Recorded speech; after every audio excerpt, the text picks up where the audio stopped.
My Hometown on the voice of Nassau Community College, 90.3 WHPC. Our guest today is Dana Lopez, Director of Marketing and Communications, excuse me, for The Inn. Hang in there. We'll be back with Dana after this brief break. An important message from Medicare. Between your doctor visits, taking the right medications at the right times, and following advice from different doctors, managing 2 or more chronic conditions like high blood pressure, arthritis, or diabetes can be overwhelming. But it doesn't have to be. Chronic Care Management Services can help you get the connected care you need by connecting the dots between your medical appointments, pharmacy, and hospital visits. Your doctor will work with you to create a care plan and check in with you between visits, keeping you on track and helping you with your health goals so you can spend more time doing what you love.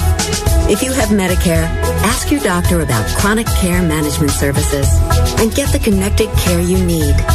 For more information, visit Medicare.gov and search for Chronic Care Management. Paid for by the U.S. Department of Health and Human Services. My Hometown is made possible by Anton Media Group. For more of your local community news, you may visit AntonMediaGroup.com. If you have a story to share or want information about subscriptions, you may call 516-747-8282. WHPC. And now we return to My Hometown. We're back on My Hometown. I'm your host, Bill Horan, along with Nassau Community College student Zach Turkel, on the voice of Nassau Community College, 90.3 WHPC. Our guest today is Dana Lopez, the Director of Marketing and Communications for The Inn, the Interfaith Nutrition Network. Dana, can you tell us about some upcoming events at The Inn? Sure. Well, I did mention earlier that a lot of our money comes from fundraising. We do that partly through special events. The big one that we do is our Innkeepers Ball, which this year happens on May 10th at the Long Island Marriott in Uniondale. We also have a number of smaller events. On May 5th, our high school student group, the Youth Advisory Board, is hosting an Applebee's Flapjack fundraiser at the Applebee's in Westbury on early in the morning, Saturday morning on May 5th from 8 to 10 a.m. Zach, that sounds flapjack. Yeah, I'm excited. Who doesn't like now pancakes? We're going. Yeah. Now you're talking our language. Absolutely. Applebee's, huh? Did you get that Applebee's down? in Westbury. I'm writing it down, Bill. Okay. And all of the tickets and sponsorships are available to purchase online at our website. We also have a number of events coming up in the fall. We have an Inn luncheon at the Garden City Hotel. We have a Diwali event. We have lots of different things that people are able to support us through. Now, Dana, once again, I'd like our audience to know, would you give us that contact information? They're hearing this, but if they didn't catch it in the first part of the show, how do they get in touch? Sure. So our website is www.the-inn.org. So the-inn.org. And you're known as The Inn or the Interfaith Nutrition Network. That's right. Well, the Inn is an acronym that stands for Interfaith Nutrition Network. And I think that when our founders were putting this organization together, they really wanted something. We're sometimes people think that we're a religious organization. We're actually not. The word interfaith really just means that we're all inclusive of everyone. It doesn't matter which, if any, house of worship you go to or what your religious or your beliefs are. We have a no questions asked policy, particularly at the soup kitchen, where when we are in operation, anyone who walks through the doors can receive our services. And specifically in the soup kitchen, they don't have to show any ID. They don't have to prove that they're in need. The fact that they've walked through the doors shows us that they need something, whether it's a meal or a shower or just a quiet, safe place to sit down and get away from the stresses of life. We understand and we don't ask questions. If our guests come to us and they like to give information and they'd like to further find out about any further services that we provide, then we can get into some of the reasons why they're there. Zach? Well, Dana, what are the best ways to donate funds to the inn?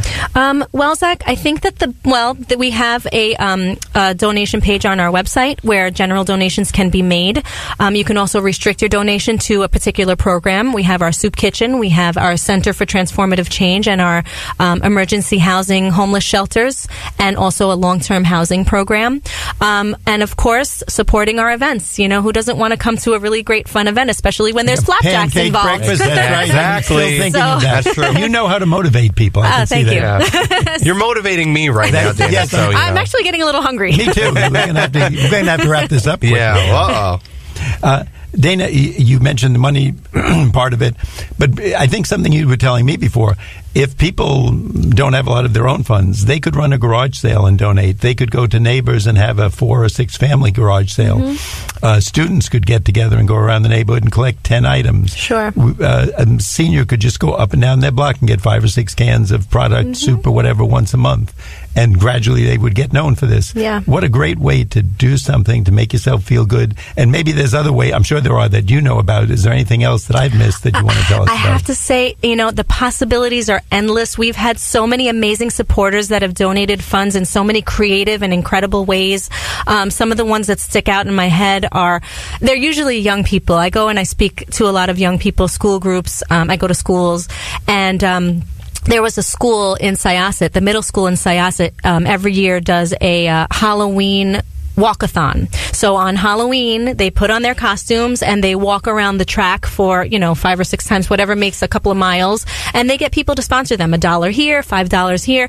And for a couple years in a row, these middle school students, 6th to 8th graders, raised $4,000 in one morning on Halloween by putting on their costumes, walking around, gaining awareness. We had a little boy named Jacob. I remember him so well. He was 6 years old, and he was walking out with his dad, and he saw a man that was eating out of the or collecting cans out of the garbage to redeem at the supermarket for money. And he said, "Daddy, why is this man doing that?" And his dad explained to him what happens sometimes when people really need something. And Jacob took it upon himself to go door to door to door in his neighborhood and collect everybody's cans and bottles and redeem them. And he came up with $100 and something that he donated to the inn. And this was a 6-year-old kid. There's so many different ways. Not knocking teachers, but that's better than any lesson any teacher Amazing. could ever Amazing. present in class. And if the person is older, and I saw something like that on a resume, they're definitely getting some bonus points. Yeah. Seriously, this kid they is, were alert enough to do that. Community-oriented and caring, I'm going to feel that if they have any ability at all, I'm getting a good employee or someone, I'm going to trust. We can have a whole show just about how people raise money for us. We've had people have dinner parties at their house, and for Christmas, and instead of bringing a gift, they say, bring a towel or bring $5 or, dig in your couch cushions and get the change.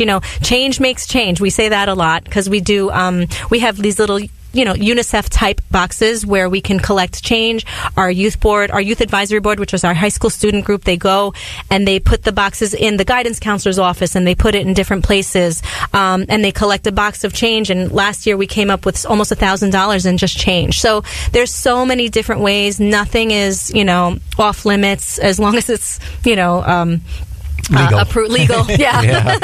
So, but there's so many different ways that people can raise money, and every dollar counts. I would never want anybody to think that their measly $5 or $10 doesn't matter. It all matters. And this is a great organization. When you can help by eating pancakes, any group that has that, you get Zach and myself there. Right.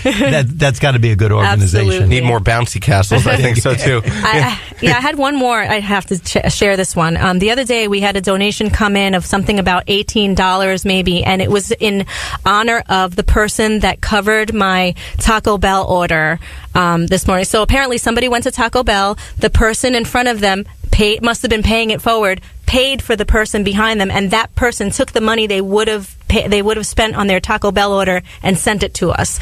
I mean, this is it's anything. It could be anything. You've got me thinking, and seriously, a lot of us come home and we drop change in a jar. Even if we want to just take the smaller change, the pennies, the dimes, and the nickels, pile that up in a jar, and maybe every 3 months turn it into cash and send it over to you, and maybe along with a few bottle deposits that we save in the garage, and that everything's going to help. And if you're hungry, you know you're not going to care where it came from, whether it was pennies, nickels, dimes, or thousands of dollars. So that's exactly true. Dana, now you've talked about some of the most interesting things that people have donated, the many ways that have, and it got to me thinking, what was the most weirdest thing that was donated to the inn? You've mentioned before the show that people can donate appliances. Now, not a big appliance like a refrigerator, but they could donate a microwave, right? Sure, yeah. Small appliances. Has there been anything like creative? Wow, people. Well, it's interesting because there's sort of a combination of things that people really need, like clothing and towels and things like that, and then just kind of knickknacks or odd things, lamps or strange shaped lamps or things like that. I mean, I don't have anything in particular that I can think of, but our volunteers at the Soup Kitchen have probably seen it all, I would think. Even old stuff like VHS tapes and records? Oh, yeah. Wow. Absolutely. Big tube, the old tube TVs. I mean, huge TVs. Most of the stuff that we get really can be used. It's, baby gear and, and clothing and household items and plates and forks and things that people can actually use, coffee makers and things like that. So yeah, I don't know. Off the top of my head, I can't think of anything too strange. I've seen some interesting artwork that people have donated. But, everybody has their own tastes, so maybe those have gone to places where people really like it. Dana, hearing you in the MoMA, I don't know. Hearing you say that, I want to put out a call to estate attorneys just to let their clients know if someone has clothes, if someone passes away, maybe the husband has golf clubs, clothes, the wife has tools, maybe she was a teacher or in some type of operation. These things could be valuable to you, so it doesn't necessarily have to be food. Absolutely. And it's not just goods either. And they get a donation receipt. Oh, absolutely. We have donation receipts. And it's not just items either. In terms of, you mentioned estate planning. Planned giving is a really big thing. I mean, if you obviously don't know when you're going to pass, but they say you can't take it with you. So if there's anybody that wanted to create a fund when they pass away to give money back to the inn, that's also something that their estate planners can help them with as well. We have an option to be a sustainable giver. We call it an inspiration. We like to use in puns a lot. I see that. Yeah, I see that. So if you want to be an inspiration while you're still here, you have the opportunity to make a small monthly gift for as long as you like, for 1 year, 2 years, or 5 years. So if you make a $20 gift every month, it definitely adds up for us, and it helps in terms of your opportunities to donate as well. Dana, before we wrap up, you told me a lot of local stores help out by sending product. Let's give them a little plug. Sure. Tell us some of the stores we would recognize. We have some wonderful stores and places, and we have local businesses, and we also have chains like Whole Foods and Trader Joe's and Stu Leonard's that have supported us. J. King's is our food distributor, and they're absolutely wonderful. So a lot people of times, should go into those stores and say thank you on behalf of the inn and let them know this is doing good. Oh, yeah. Stop and Shop supports us. We have a local Stop and Shop in Hempstead that supports us all the time.